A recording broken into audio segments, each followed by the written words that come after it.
Harmonic Trader Certified Harmonic Trading Education, the Bat Pattern. Introduction to the Bat Pattern. Bat Pattern Certified Trademark of Scott Carney. Bat Pattern Basics. The real key with the Bat Pattern is it is a differentiation of the Gartley. These are both M and W formations, but the key is our B point alignment. That's really everything. Here in the Bullish Bat Pattern, that B point alignment must be at a 50% or less in the most ideal situations. We know in a Gartley it is at a 618.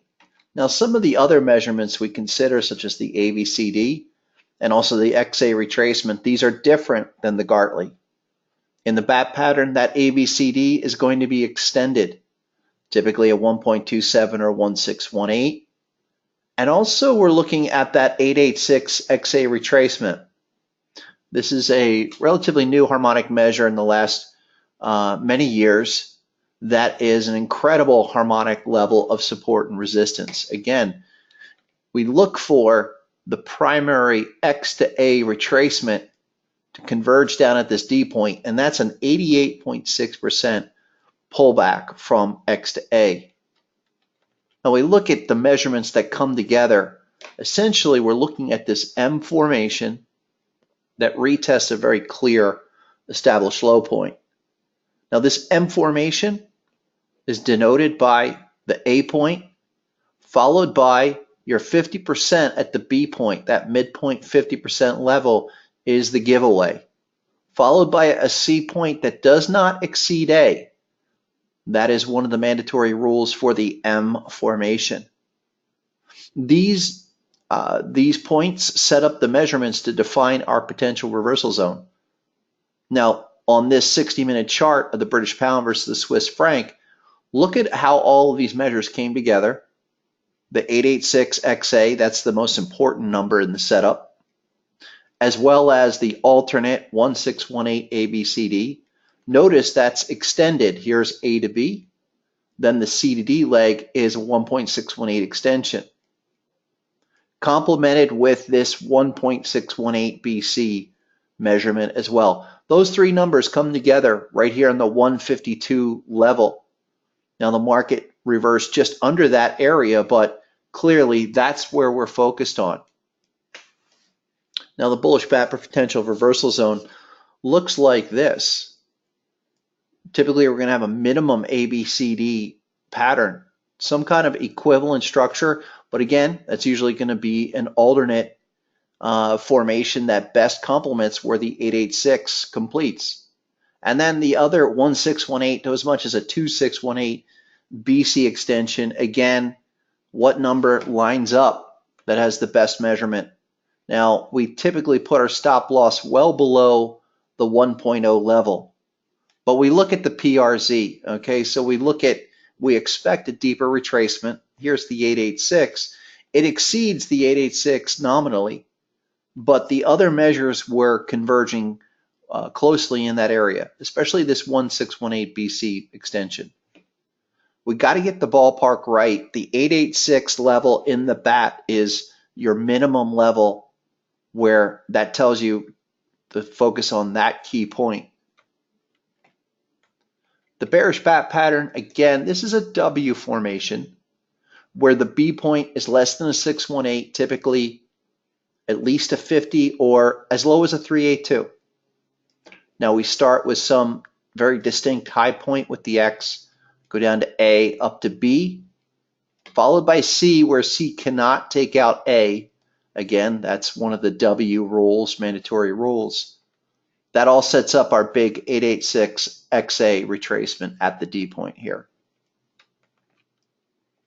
Look at this chart, 15-minute US dollar versus Canadian dollar here of really nice W formation. This materialized over about a 24-hour time period. It's a pretty distinct high. This inflection point at X starts us off. From X to A, we have a B point that's just above the 50 level, but that's our ideal pivot point where we then get this W formation. Notice that C comes down to retest this A point, but doesn't take it out, and that's important. That preserves the W formation to set up for where we look at this 886 level with our B to C extension, as well as a 1.618 alternate A, B, C, D. Again, it's a deeper test.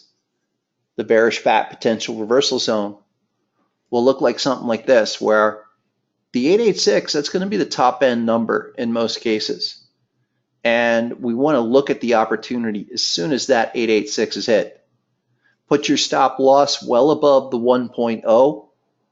Depending on the type of bat pattern as well, that will differ, but well above the 1.0. But seriously, as soon as that hits the 886, that's the point where we're looking for the inflection. Now here's that potential reversal zone. And look at those numbers come together here. The 886 is right here at 101.05. The 1618 BC, that's at around 101. That all defines that area here. Right just above 101 is the ballpark level. And notice how shortly after testing that 886, within 2-3 bars, the market started to reverse. So for the bat pattern, really important to look at that B point, differentiating M and W formations based on that position. If it's at a 50% or less, we're looking at a pretty solid structure. Notice that the ABCD minimum is a basic requirement, but we're going to usually have the alternate, the extended AB equals CD version. That BC projection, typically going to be a 1.618 or as much as a 2.618. Just take away that this is a more extreme pattern. We're going to have some more extreme measurements in the bat pattern that all converge with this very important 886 level. That 886 is one of the strongest numbers in all of the harmonic measures that I introduced, and utilizing the 886 as a way to analyze levels of support and resistance, really effective, especially with that bat structure. Now the key is to look at the potential reversal zone. Look for reversal price action immediately at the pattern completion. That reversal behavior will be exhibited as soon as we hit that 886, and we'll give you those early signs of the validity of the opportunity. For more information, access Harmonic Trader. I'm Scott Carney. If you have any questions, reach out at harmonictrader.com.